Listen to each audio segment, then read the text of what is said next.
জানেন, প্রার্থনা পূরণ হয়। ইয়েস। কেন প্রার্থনা পূরণ হয়? পূরণ হয় না নিয়ে ভাববো না তো। প্রার্থনা পূরণ হয়। তার একটা অকাট্য সমর্থন দেবো। একটা এমন মানুষের সেন্টেন্স দেব, মানতে বাধ্য হবেন। প্রার্থনা পূরণ হয়। কে বলছেন? না, স্বামী পবিত্রানন্দ মহারাজ বলেছেন যে একজন মানুষ বা একজন ব্যক্তি ঠাকুরকে প্রশ্ন করেছিলেন যে, ঠাকুর, প্রার্থনা মানে পূরণ হয়?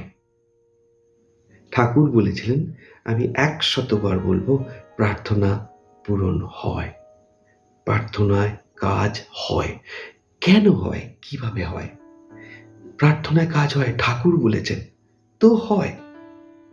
আসলে আমাদের মধ্যে অবচেতন, অতিচেতন, কসমস মাইন্ড কানেক্টেড থাকে।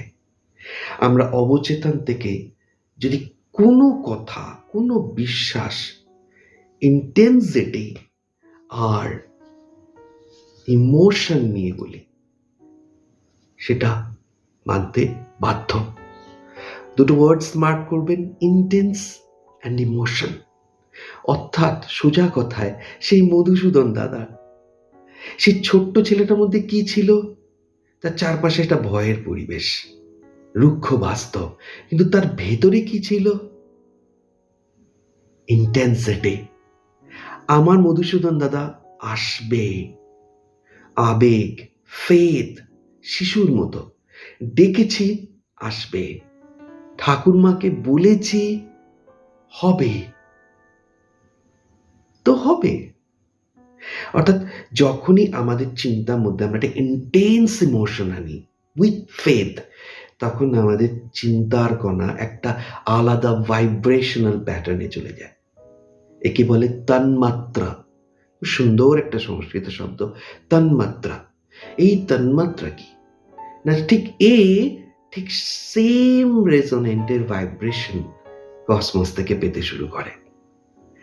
হায়ার পোটেনশিয়াল থেকে লোয়ার পোটেনশিয়ালে আসে। অর্থাৎ এই যদি ঠাকুরমা হন, এই আমরা, আমাদের অ্যালাইনমেন্ট হয়ে যায়। সো রাতের অন্ধকারে বুকে হাত দিয়ে যে প্রার্থনাটা করছেন, তার মধ্যে ফেথ দিয়ে দিন কয়েক ফোঁটা। শিশুর মতো সহজ সরল হয়ে যান। চোখটা বন্ধ করে ঠাকুরমাকে যা বলছেন বিশ্বাসের সঙ্গে বলুন।